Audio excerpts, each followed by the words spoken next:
본문 사무엘상 25장에는 중요한 세 사람이 등장합니다. 다윗과 나발, 그리고 나발의 아내 아비가일입니다.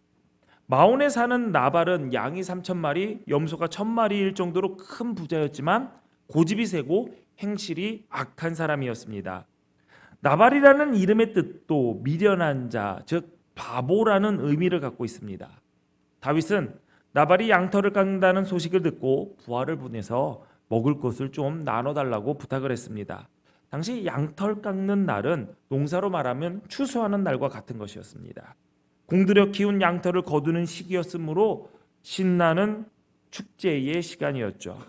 나발이 편안하게 양털을 깎을 수 있게 된 것은 다윗의 일행이 나발의 목자들을 보호해 주었기 때문에 아무것도 도둑맞지 않고 평안하게 양을 먹이고 키울 수 있었습니다. 그래서 다윗은 나발에게 음식을 함께 나누자라고 얘기했고 잔치의 즐거움 또한 함께 나누고자 했던 것입니다. 먹고 사는 것이 힘든 광야에서 좋은 관계를 유지했던 사람이 잔치를 베푼다고 하니 잘 먹을 기회가 생긴 것이죠. 그래서 다윗은 나름 기대도 했을 것입니다. 그런데 다윗이 강제로 가서 우리가 보호해줬으니까 보호비 목록으로 뜯어낸 것은 아니었습니다. 나발에게 아주 정중하게 부탁을 했던 것이죠. 다윗이 보낸 부하의 말을 세번역 성경은 이렇게 기록을 하고 있습니다. 만수무강을 빕니다. 어른도 평안하시고 집안이 모두 평안하시기를 빕니다. 어른의 모든 소도 번창하기를 빕니다. 부디 어른의 종들이나 다름없는 저희 부하들과 아들이나 다름없는 이 다윗을 생각하셔서 먹거리를 좀 들려 보내주십시오. 다윗의 인사는 나발에게 우호적인 마음을 드러내는 것이었죠. 또한 자신의 부하를 종으로 자기 자신을 아들로 낮추어서 이야기했습니다. 그런 인사를 받은 나발은 이렇게 대답을 했죠. 다윗이 누군데? 이새의 아들이 누군데? 요즘에 주인에게 떠나서 돌아다니는 종들이 많다고 내가 소식을 들었는데 내가 어떻게 내 떡과 물과 내 양털 깎은 자를 위해서 잡은 고기를 어디서 온지도 모르는 사람들에게 나눠줄 수가 있겠느냐 라고 말을 했습니다. 나발이 다윗을 몰랐을까요? 절대 그럴 리가 없습니다. 나름대로 이스라엘의 인플루언서 다윗이었죠. 훌륭한 장수였고요. 왕의 사위였고요. 그리고 골리앗을 무너뜨린 위대한 용사였습니다. 그래서 적국이었던 블레셋도 다윗을 모르지를 않았어요. 그런데 이스라엘 사람인 나발이 다윗을 모른다고요? 몰라서 그런 게 아니라 긁기 위해서, 무시하고 모욕하기 위해서 일부러 다윗이 누군데? 이새의 아들이 누군데? 라고 얘기를 했던 것입니다.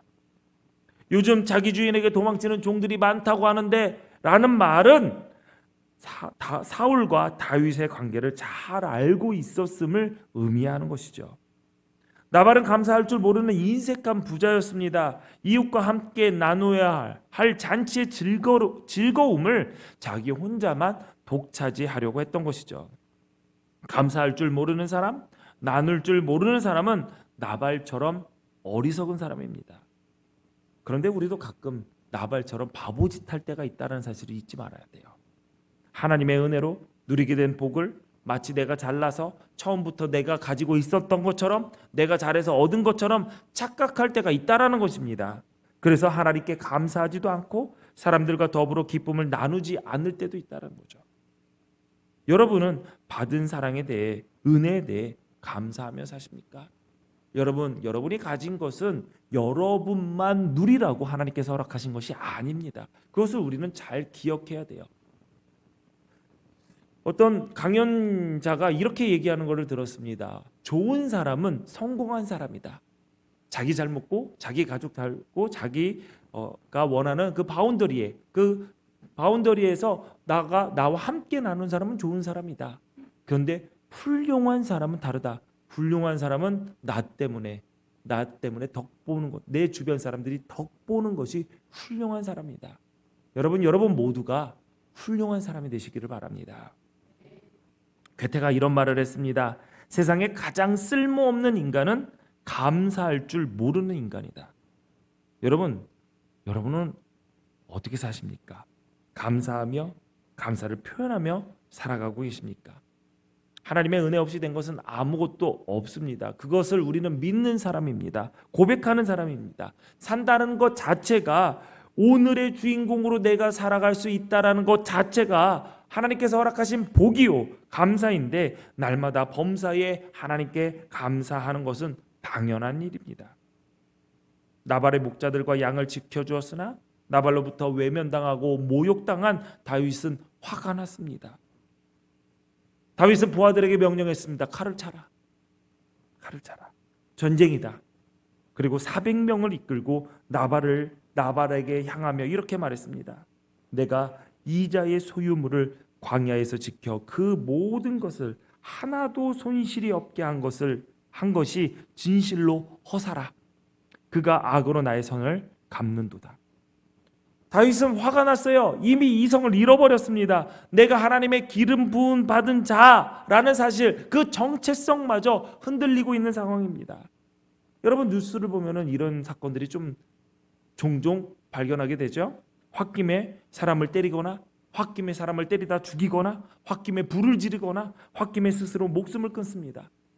기사에서 나오지 않는 일들이 우리 주변에 너무나죠. 운전하다 홧김에 차를 험하게 몰거나, 홧김에 브레이크를 밟거나, 홧김에 제끼거나, 홧김에 끼어들거나, 홧김에 창문을 내리거나, 자꾸 홧김에 문을 열거나, 홧김에 문을 열어 내려서 상대방이 가가지고 내려 나와, 그런데 이만한 사람 나오면은 안전운전하십시오.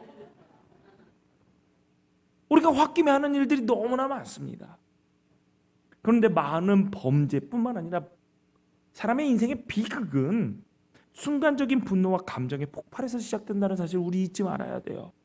한순간의 화가 평생의 후회거리가 됩니다. 몇 초의 분노가 여러 사람의 인생을 무너뜨리기도 하죠. 그래서 성경은 분노를 경계합니다. 잠언 14장 17절 말씀 우리 같이 읽습니다. 시작. 어리석은 일을 행하고 악한 계교를 꾀하는 자는 미움을 받느니라. 맞습니다. 아멘. 노하는 자는 어리석은 일을 하게 되어 있어요.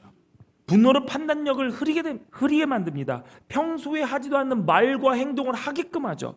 그래서 분노는 분노한 사람들 보고 뭐라고 그래요? 미쳤다고 하지 않아요. 미쳤다고 하잖아요. 제정신이 아니라고 그러잖아요. 원래 그 사람이 가졌던 인격과 품성이 완전히 다 무너지고 사그라드는 것이 다 분노라는 거예요. 반면에 잠언 16장 32절은 이렇게 말씀하고 있습니다. 우리 같이 읽습니다. 시작. 노하기를 더디하는 자는 용사보다 낫고 자기의 마음을 다스리는 자는 성을 빼앗는 자보다 나으니라. 아멘. 아멘. 노하기를 더디하는 자가 용감한 사람이라는 거예요. 용사보다 낫고 자기의 마음을 다스리는 자는 성을 빼앗는 자보다 낫다. 하나님께서는 남을 이기는 사람보다 자기 자신을 다스리는 사람이 더 위대하다라고 말씀하고 계십니다. 화가 난다고 내가 직접 해결하고 내가 그 일을 사이다처럼 시원하게 만들겠다. 그건 교만한 행동입니다. 마치 하나님을 대신하여 심판자가 되려는 것과 같기 때문이죠. 예수님은 죄도 없으셨습니다. 거짓도 없으셨습니다. 누구보다 억울한 일을 당했지만 직접 갚으려 하지 않으셨습니다. 베드로전서 2장 23절은 이렇게 말씀하고 있습니다. 그는 모욕을 당하셨으나 모욕으로 갚지 않으시고 고난을 당하셨으나 위협하지 않으시고 정의롭게 심판하시는 이에게 다 맡기셨습니다. 예수님은 모든 것을 하나님께 맡겼습니다. 왜? 능력이 안 돼서? 내가 화가 덜 나서? 아니에요.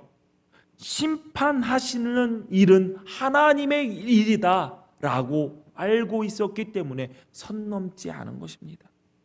우리 역시 원수 갚는 일을 하나님께 맡길 수 있어야 됩니다. 내가 나의 원수를 내가 갚겠다. 내 분을 내가 해결하겠다. 그것은 선 넘는 일입니다. 여러분 인생을 살아가면서 선 넘는 사람들 인생이 뭐 잘 되던가요? 그리고 말을 할 때 선 넘는 사람들 보면 얼마나 없어 보이나요? 중간에 이렇게 이야기하다 보면은 선 넘는 사람들이 많습니다. 어떤 선을 넘을까요? 내가 재판관이 아닌데, 내가 판사가 아닌데, 내가 유죄다 무죄다라고 얘기를 해요. 내가 사법권이 없는데 사법권이 있는 사람처럼 얘기를 해요. 그러면 여러분들이 오, 대단하십니다, 역시 능력이 있으십니다 라고 얘기합니까? 아니면 왜 나서, 왜 선을 넘어 라고 얘기하십니까? 내가 치안권이 없는데 완전히 경찰처럼 얘기를 합니다. 전 죄인이니까, 얘 범죄자니까 내가 처리할게. 대한민국 헌법에는 사적인 보복을 완전히 금하고 있습니다. 왜? 선 넘으면요, 이 사회가 어떻게 평안하게 굴러갈 수 있겠습니까? 신앙도 마찬가지입니다. 선 넘지 말아야 됩니다. 하나님께서 내 일이다, 내가 하는 일이다 라는 것은 하지 않는 겁니다. 하나님께서 명령하신 것은 아멘하고 믿고 순종하는 것입니다. 그런데 우리는 신앙생활을 하면서 가끔 이 선을 헷갈릴 때가 있어요. 명령하신 것에는 믿고 순종하지 않고 선 그어놓은 것에는 내가 나서서 열정적으로 하는 때가 있다라는 것이죠.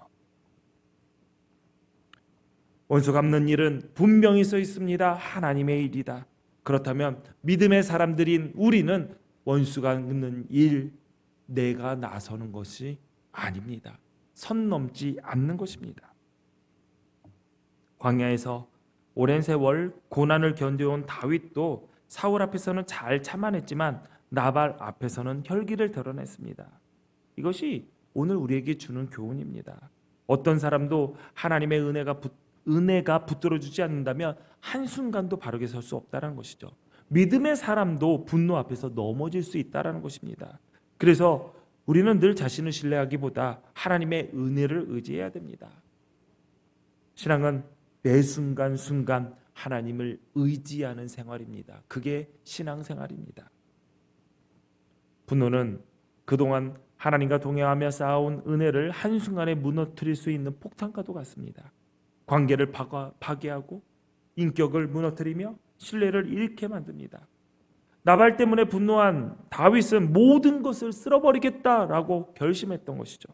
하나님 마음에 합한 사람이다라는 그 칭찬을 들었던 다윗이 한순간에 혈기로 평생 지을 수 없는 죄를 범할 위기에 처한 것입니다. 무슨 죄입니까? 살인하는 죄, 그리고 심판하는 죄, 내가 하나님의 자리에서 심판주로 있는 죄, 교만의 죄, 반역의 죄인 거죠. 여러분, 이것이 분노의 무서움입니다. 분노하면 앞뒤 좌우 분간 다 안 되는 것이죠. 분노한 사람은 하나님도 보이지 않는 겁니다. 그런데 여기서 또 생각해 볼 필요가 있어요. 다윗이 추수철에 음식을 얻지 못했다고 해서 이렇게 분노했다라는 것이 쉽게 이해가 되십니까? 여러분, 이 말씀을 읽으면 그런 생각이 들 겁니다. 다윗이 음식에 진심이었나 보네. 먹을 거 안 줬다고 엄청 화를 내서 용사의 400명에게 칼을 차고 집안을 멸절시킨다고 저렇게 달려가네. 와, 먹을 거에, 그러니까 사람은 먹을 거 갖고 장난치면 안 돼. 그러니까 개도 건들지 말아야 돼. 먹을 거. 우리 옆에 분들과 함께 인사하겠습니다. 뭐라고 할까요? 됐네요. 깼으니까 이제 그만. 네. 이해가 안 되는 거예요. 다윗이 그렇게 먹는 거 좋아했나? 그런데 그건 아니에요. 음식 때문이 아니라 그 나발의 그 말 한마디가 분노를 폭발하게 한 트리거가 된 거예요. 방아쇠가 된 거예요. 사실 사람의 분노는 대부분 눈앞에 보이는 사건 하나 때문에 생기지 않습니다. 그것은 마지막의 방아쇠일 뿐이에요. 이전에 쌓여있던 상처, 피로, 억울함과 스트레스가 있다가 어느 순간에 작은 자극이 하나 딱 들어올 때 그것이 빵 터지게 되는 것이죠. 다윗의 상황도 마찬가지입니다. 그는 오랜 시간 사울 왕의 추격을 받았어요. 광야 생활을 하고 있었죠. 자신은 나라를 위해 싸웠고 골리앗을 물리쳤고 자신의 인생을 말 그대로 국가와 민족을 위해서 헌신했어요. 하나님 나라를 위해서 충성을 했어요. 그런데 돌아온 것은 뭐죠? 칭찬과 인정이 아니라 도망자의 삶이고 반역자의 굴레였습니다. 언제 죽을지도 모르는 불안 속에서 가족뿐만 아니라 나를 따르는 부하들, 그 부하의 가족까지 책임져야 했습니다. 게다가 사무엘상 25장에 보면은 사무엘의 죽음으로 시작이 돼요. 사무엘은 단순히 그냥 선지자가 아니에요. 다윗에게 그를 왕으로 기름 부은 사람이었고 하나님께서 자신을 버리지 않았다라는 사실을 확인시켜준 영적인 아버지가 사무엘이에요. 그런데 그런 사무엘이 세상을 떠납니다. 상실은 사람을 약하게 만들어요. 슬픔은 우리를 예민하게 만듭니다. 평소에도 넘길 수 있는 말도 깊은 상처가 되고 작은 일에도 쉽게 무너지게 만드는 게 바로 상실이죠. 슬픔입니다. 심리학자들은 분노를 2차 감정이라고 얘기해요. 이게 무슨 말이냐? 겉으로 드러나는 감정은 분노처럼 보이지만 그 밑에 상처, 두려움, 좌절, 수치심, 외로움과 같은 다른 감정이 있다는 거예요. 1차 감정이 있다라는 거예요. 그러니까 2차 감정인 분노만 보지 말라는 거예요. 어쩌면 다윗의 분노 밑에는 이런 마음이 있었을 거예요. 지금 난 뭐 때문에 살아가고 있는가? 나는 지금 무엇을 위해서 이렇게 애를 쓰고 있는가? 내가 베푼 선이 결국 이런 대접을 받는가? 내가 목숨을 걸고 골리앗 앞에 섰고 내가 목숨을 걸고 전쟁터에 나갔고 그런데 이스라엘이 나를 어떻게 하고 있는가? 그 왕 사울이 나를 어떻게 하고 있는가? 내가 나발을 지켜줬는데 나의 선함이 이런 대접을 받게 하는 건가? 나는 하나님의 나라를 위해 하나님의 뜻을 위해 충성을 하며 살아가는데 왜 내 삶은 잔치 음식 하나 얻어먹지 못하는 힘든 삶이 되었나? 나발의 말이 단순히 거절이 되었던 것이 아닌 거죠. 이새의 아들이 누구냐? 다윗이 누구냐? 다윗의 존재 자체를 무시하는 모욕이었고 다윗의 인생 자체를 어그러뜨리고 무너뜨리는 방아쇠가 됐던 것입니다. 그동안 모든 감정 그 한순간에 폭발하게 된 것이죠. 우리도 마찬가지예요. 때로는 가족의 한마디, 직장에서의 작은 일, 누군가의 무례한 행동 때문에 지나치게 화가 날 때가 있어요. 그러나 사실 그 사건 자체보다 더 큰 문제가 우리 안에 있다는 사실을 우리가 발견해야 됩니다. 해결되지 못한 상처, 쌓여져 있던 피로, 위로받지 못한 슬픔, 미래에 대한 불안함, 우리의 마음을 지배하고 있는 거죠. 지금 제가 여러분에게 여러분 신앙인이니까 분노를 참아라, 분노를 눌러라 라고 얘기하는 것이 아닙니다. 나의 분노 뒤에 숨어있는 마음을 하나님 앞에서 살펴보라는 이야기예요. 다윗이 나발의 무례함과 배은망덕에 화가 난 게 아니라 그러한 어려운 일들 가운데서 그 감정이 폭발해버린 거라면 나도 그럴 수 있다는 거죠. 지금 나의 지나친 분노가 왜인가? 저 사람 때문에? 저 사람이 나를 화나게 해서? 저 사람이 내 은혜를 몰라서? 저 사람이 감사하지 않아서? 저 사람이 나의 선을 악으로 갚아서? 나의 등에 칼을 꽂아서?가 아니라 지금 내가 이렇게 분노하고 있는 깊은 1차 감정이 무엇인가 하나님 앞에 돌아볼 필요가 있다는 거죠. 그 분노 속에서 나를 흔들고 있는 영은 누구인가? 무엇인가를 발견할 수 있어야 됩니다. 이 말을 들으면서 그래, 나의 1차 감정, 그래, 내 분노를 1차 감정이 있기 때문에 내가 쌓여져 이러한 일들이 있기 때문에 이런 분노는 어쩔 수 없는 거야 라고 생각하지 마십시오. 동시에 우리는 분노하는 사람을 함부로 판단해서도 안 됩니다. 겉으로 보기에는 별것 아닌 일에 화내는 것처럼 보일 수 있어요. 왜? 나는 모르니까. 그러니까 갑자기 말 한마디에 화를 내면은 우리는 뭐 쳤다고 그래요?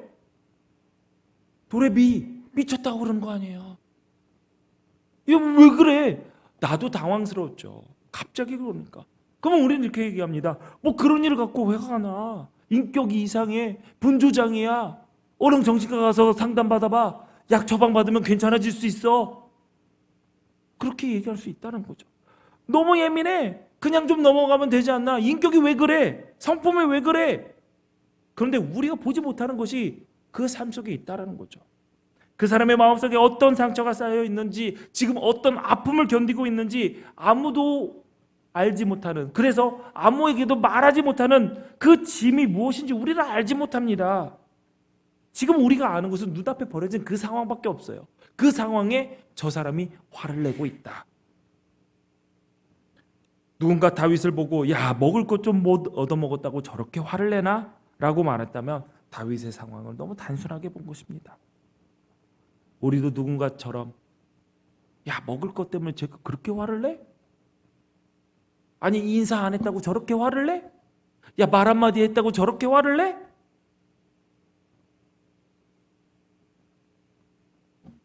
너무 쉽게 얘기하는 것이 아닌가. 우리는 우리 스스로도 한번 바라봐야 되는 거죠. 물론 그렇다고 해서 분노를 다 정당화해서는 안 됩니다. 그러나 분노하는 사람 쉽게 정죄하면 안 되는 것이죠. 왜 그렇게 화를 내?가 아니라 무슨 일이 있어? 무엇 때문에 그렇게 화가 나? 무엇이 그렇게 너를 힘들게 하고 있어? 뭐가 너를 그렇게 지치게 하니? 라고 물을 줄 알아야 됩니다. 예수님께서 그러셨어요. 사람의 행동만 보지 않고 그 뒤에 마음을 보셨어요. 죄인을 바라보실 때도 정죄보다 긍휼로 바라보셨고 상처 입은 사람들의 내면을 먼저 살폈어요. 가늠하는 현장에서 붙잡혀온 여자가 있습니다. 가늠했던 그 현장에서 붙잡혔어요. 옆에 사람한테 딱 얘기해요. 야 현장에서 붙잡혔대. 어머 부끄러워라. 빨리 얘기하세요. 인사가 아니라 알려주세요. 빨리요. 지금 예? 현장에서 붙잡혔대요. 알려주세요. 예. 자 보자. 예, 현장에서 붙잡혔대요. 가늠하다 현장에서. 예, 눈이 떠지죠? 여기 아멘도 못하고 참 그러네요. 예? 현장에서 붙잡혔어요. 그러면은 빼도 박도 못한 거예요. 그냥 100%예요.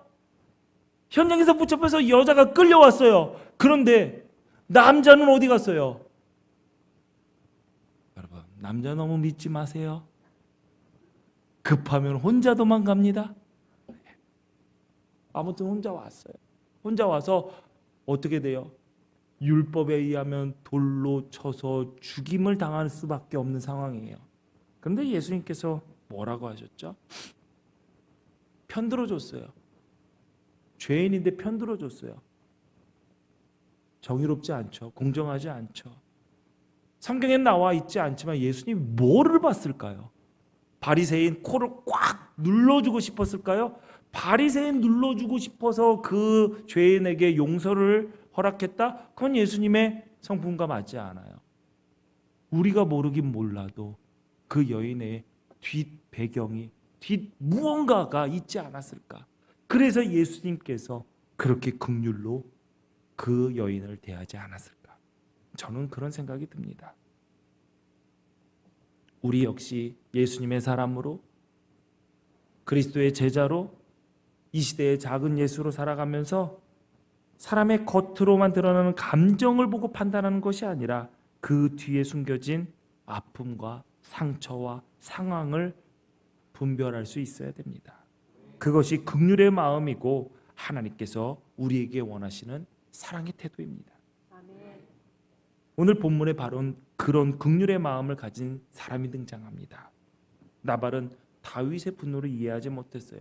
그거 가지고 다윗이 분노할 것이라고 상상조차 하지 못했을 겁니다. 왜 다윗이 그런 요청을 하는지, 그 다윗이 어떤 상황에 있는지 알아보려고 하지도 않았어요. 무역적인 말로 다윗만 자극했습니다. 그런데 그의 아내 아비가일은 달랐어요. 아비가일은 총명하고 용모가 아름다운 여인이었습니다. 성경은 단순히 외모만 아름다웠다라고 말하지 않았습니다. 그녀는 상황을 정확히 판단할 줄 아는 지혜로운 사람이었죠.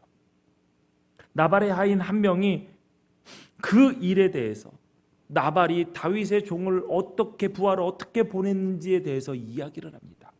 아비가일이 깜짝 놀란 거예요. 큰일 났다. 급하게 움직였습니다.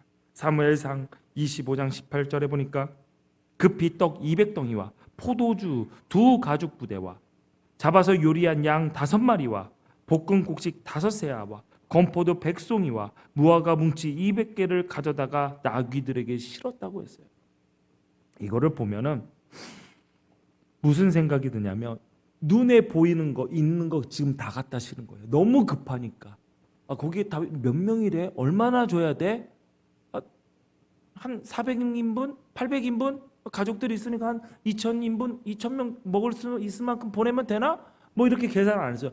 일단 보이는 거, 요리된 거 몇 마리야? 양 5마리 섞어. 아니 섞어가 아니라 싫어. 포도주 지금 뭐 보여? 포도주가 좀 적어요. 네. 야, 2가죽밖에 안 먹으니까 야 싫어. 다 싫어 하면서 급하게 싣고 갑니다. 일단 다 때려놓은 거예요. 캐리어에 다 때려놓고 야 출발 가자. 다행히 다윗이 칼 차고 도달하기 전에 그 중간에서 만납니다. 그러자 아비가일이 엎드려서 얘기하죠. 다윗이여, 원수 갚는 일은 당신이 하는 일이 아닙니다. 그건 하나님의 일이에요. 당신이 하나님 아니지 않습니까? 광야는 당신의 삶 속에서 그리고 당신의 삶을 통해 일하시는 하나님의 신실하신 능력을 발견하는 곳입니다. 그곳에서 계시는 분이 어떻게 하나님께서 하시는 일을 바라보지 못하고 내 남편 나발과 같은 어리석은 일을 하려고 합니까? 내 남편 나발은 어리석은 사람입니다. 바보입니다. 그런데 왜 당신도 바보가 되려고 합니까? 이 세상에서 바보는 내 남편 하나로 족합니다. 여러분의 남편이 이렇게 얘기하고 다니진 않겠지요? 그녀는 다윗과 함께 하시는 하나님 알아봤어요. 하나님이 다윗을 이스라엘의 지도자로 세우실 미래를 내다봤고 오점을 남기지 말라라고 권면했습니다. 다윗은 아비가일의 말을 듣고 분노를 그치며 이렇게 얘기했습니다. 너가 지혜롭구나. 너가 복이 있구나. 오늘날 내가 흘릴 피와 친히 복수하는 것을 내가 막았느니라. 성경을 보니까 열흘 뒤에 하나님께서 나발을 심판하셨습니다. 사무엘상 25장 38절에 보니까 한 열흘 후에 여호와께서 나발을 치심에 그가 죽으니라. 여러분, 하나님께서 하실 일은 그렇게 느리지 않습니다.